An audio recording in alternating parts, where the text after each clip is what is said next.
Hey everyone, it's Brian, and I am still in Corsica. However, instead of hitting up one of the major towns, this time I decided to get a little bit off the major touristic beaten path, and I'm in the town of Propriano. It's between Bonifacio and Ajaccio on the western coast. It's a little smaller, but it still has beaches, and it may have a little bit more. It's not on your main touristic maps, but the goal is to hopefully get in touch with the local community and see what a small town is here in Corsica. So yeah, follow along and let's see what we can find. And of course I decided to rent a studio again. Got a bed, private full bath, kitchenette with a desk, got a TV, not that I actually watch TV, but the best part, the amazing view right from my balcony. And of course the first thing I need to do in this town is check out the local cuisine.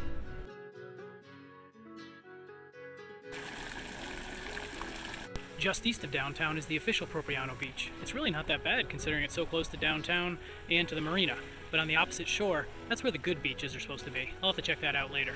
The port itself is relatively quiet, with luxury yachts, a few old man in the sea type seafaring vessels, and of course, a ferry boat if you want to get to Italy. In the center of town is a monument to the lost souls of Propriano, who gave their lives during the First and Second World War. Ironically, many of the names listed have Italian origins, demonstrating the cultural history and ties between Italy and Corsica.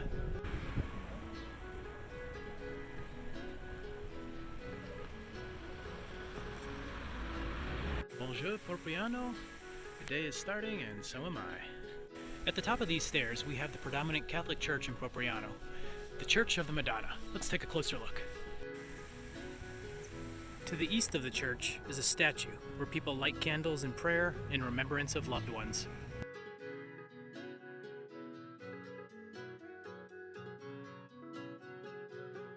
Today we're going to go on a little walk and see how far along this bay we can get. The first beach is Barrachi Beach. One thing you'll notice a lot of in Corsica is two names for everything, and that's due to the Italian and French influences. Italian, Propriano, and French, Prupia. Bonjour, cheval. Comment ça va? This is a longer walk than I thought. I had to stop and get a sandwich. This sign is a perfect example of the multiple spellings and pronunciations of the locations here in Corsica. From here on the other side of the bay, you can get a good look at just how relatively small Propriano is. Apparently some local vandals are pretty enthusiastic with which name they prefer by whiting out the other one. Well, we've arrived at our primary destination, the Tower de la Kalanka. Right down this way. On the opposite side of the bay from Propriana is the Tower of Kalanka. It's a Genoese tower that was used to protect from raiding pirates. The Genoese actually controlled Corsica for almost 500 years between the years 1284 and 1755, when it was eventually handed over to the French.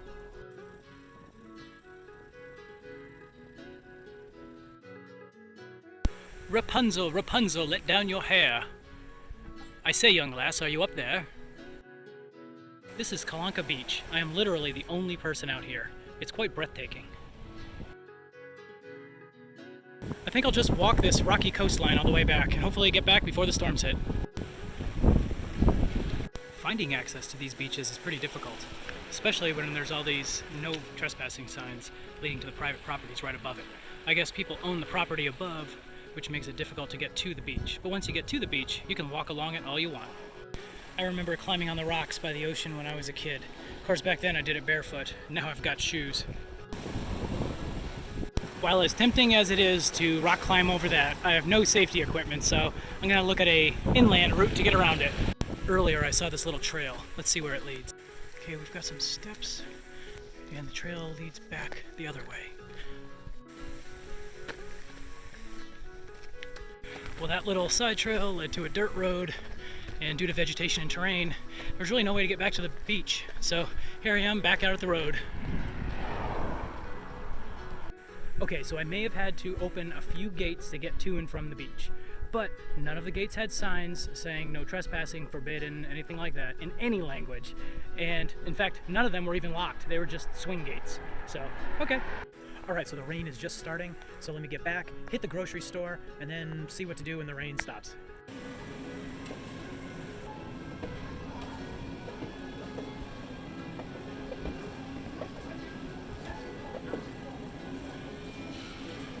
This is fresh squeezed orange juice. No French grocery shopping experience would be complete without a baguette, a block of cheese, and some dried meat. And of course, I had to get the Champions of Paris. I hear they're really good. After a long, hard day of doing pretty much nothing and relaxing, I'm gonna check out these thermals. There's a thermal bath of Barrachi, and it's about 2 kilometers outside of town, and it's supposed to be really nice. I haven't been to one of these in many years, so I'm really looking to relax. The building looks pretty basic from the outside, but let's go. Upon entering at the reception desk, they'll check your sanitation pass, which is essentially the French government's COVID passport, just to prove that you've had both of your vaccinations. And then you head on downstairs. But for sanitation, you gotta wear goofy things on your shoes. There's the outside pool that has the amazing view of the mountains. Inside, the pool temperatures are a little bit warmer, and it literally feels like you're walking into a Roman bath. There are 2 saunas and even a jacuzzi. They do have lockers for all of your stuff, but they do require bathing suits. Unlike most other places in France, bathing suits are not required, or at least the tops aren't. But you can't just bring any bathing suit, especially if you're a guy. You have to bring one of the tight-fitting Speedo styles. I don't have one of those because I'm from the US, but for $10 they will sell you a pair, and yep, here they are. So those are my Speedos that they sold here, and hey, they're mine to keep, so I get to bring them with me. Well, I definitely feel rejuvenated, and for only 17 euros, I've got a pair of shorts that I get to bring home with me. This morning's adventures are going to be a little more fun. I'm not saying they're going to be warmer, but they're going to be more fun. Yep, come down here by the marina, and you can go plongée, or scuba diving.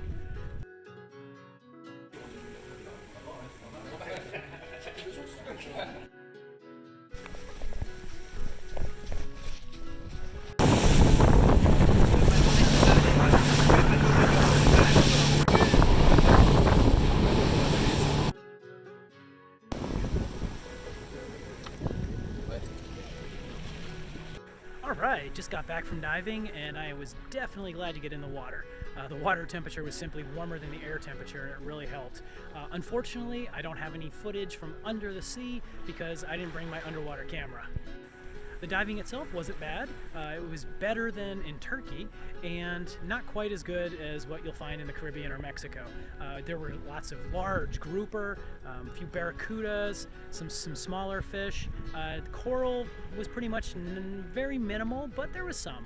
So if you really want to dive and you're in the area, come here and do some diving. But if you know of better locations, such as in northern Corsica, here there's a natural reserve that's protected better. That might be a better option.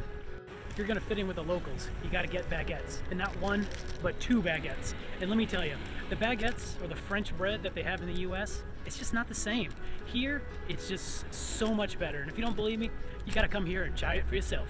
Heading west out of town, on the road there's a little path that leads to another smaller path. Let's see what we find. The trail brings us to the mouth of the Ritsanis River, where it meets the Gulf of Valinco, and hopefully we'll have a nice sunset.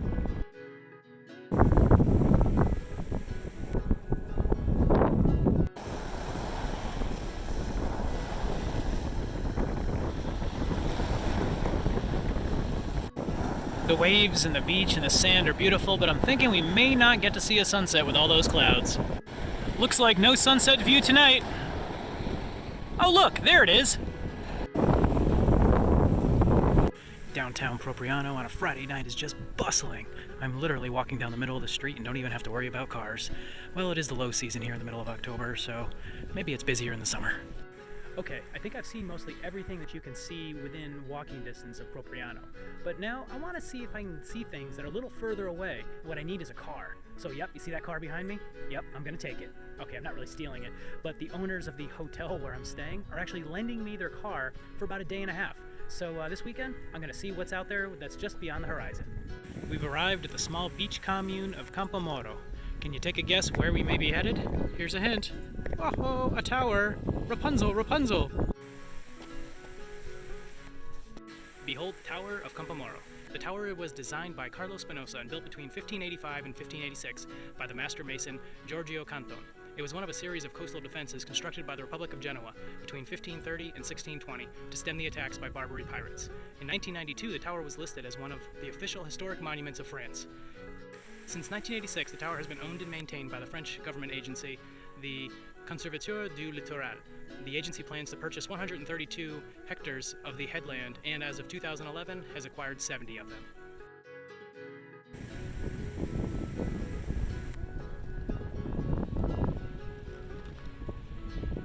After climbing this small staircase, you get to go inside.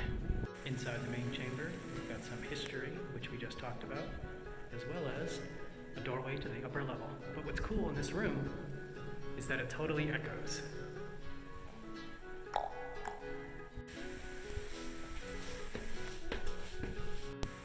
With a view like this, no wonder they had such a commanding location over the Barbary pirates.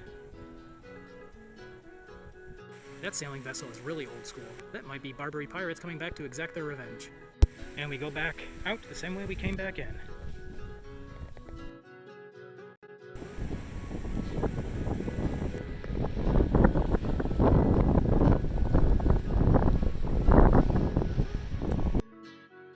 There's a trail right below the tower that leads to these rocks that are really fun to play on and climb on, but the trail also will lead you back to your car. So apparently, not only does this trail lead back to the car, but it can also continue it, and it can go as far as 8 hours to the next town of Titsa. The trail basically follows right along the seashore. Excuse me, do you know where Sally is? I hear she sells seashells at the seashore. Here we have the beach of Cambodia Senatosa. There's actually people here. After about 1 hour on trail, I think I'm gonna head back to the car. I know it'd be great to keep hiking for another 7 hours, but I don't have water, I'm hungry, and there's other things to do. I love having a car. This is awesome. It's like being back in high school and your dad letting you borrow the car. That sweet little Renault really made today more enjoyable. That would have been a 40-kilometer round trip hike, but here I am back in Propriano. Home-cooked dinner with a view. Today we find ourselves in the small town of Sartène. It's about a 20-minute drive away from Propriano, but its history dates back to the medieval times, and granite buildings still line some of the 16th century streets. One of the main incidents in the town's history was an attack by pirates from Algiers in 1583, after which 400 people were taken away as prisoners. The attacks continued until the 18th century. The town is centered on the Place de la Libération, at the edge of which is the church of Sainte Marie, which you can see behind me. The town allows great views of the valley. They're also famous for their wine. But what we're going to focus on today is not only some of the history, but also some of the architecture and the archaeological sites.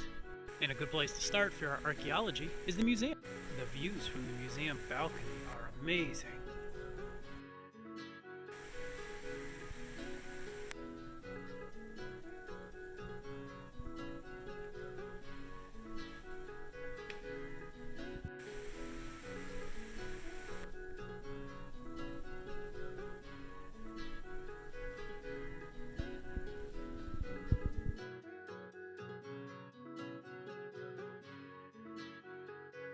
Well, that was pretty cool. We saw some of the archaeological history that was within the museum, from the Neolithic age to the Bronze Age to the Roman conquest. There's a lot of history in this area. While Sartène has some things, a lot of the places to see are just outside of town. We had to park the car and then continue on foot. There's supposed to be some prehistoric stuff down this path. Now this definitely looks prehistoric. This is the alignment of Stantori. It was rediscovered in 1839, but eventually was realigned and reconstructed in the mid-1960s. About 300 meters away from Stantori is Renaju. It's another alignment that, although it's not as aligned, it is definitely an alignment. It was rediscovered and rebuilt around the same time as Stantori. Once again, not too far away, we've got the Dolmen de Fontenaccia. It's an ancient structure, but little is known about it. A short drive and a short trail away, there's supposed to be something else interesting. The Menhirs de Pelagio are more alignments, but these ones appear to be pretty much lying down. Well, they are pretty much aligned though.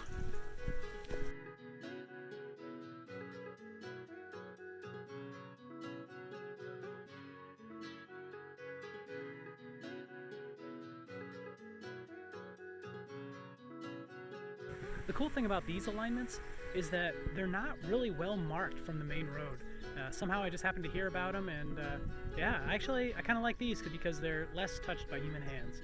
This next archaeological site is called the Patsu. It's obviously been rebuilt, reconstructed, repurposed, and reused throughout the centuries. I kind of prefer that they just leave it as it is, and that way we can see what it is, or what it was, in its originality. Yo, enough with this archaeological stuff. Where are the beaches at? Now we're talking. Some fine water and some fine beaches here in Tizzano. I am definitely gonna have to go swimming here. Tizzano was the small town that was the 8-hour hike from the tower yesterday. But first, I'm gonna get some food. Alright, I am going in the water, swimming in the Med. And no, I'm not waiting 15, 30, or 45 minutes, or whatever it was our parents said we had to wait after eating. Ooh, those clouds look ominous.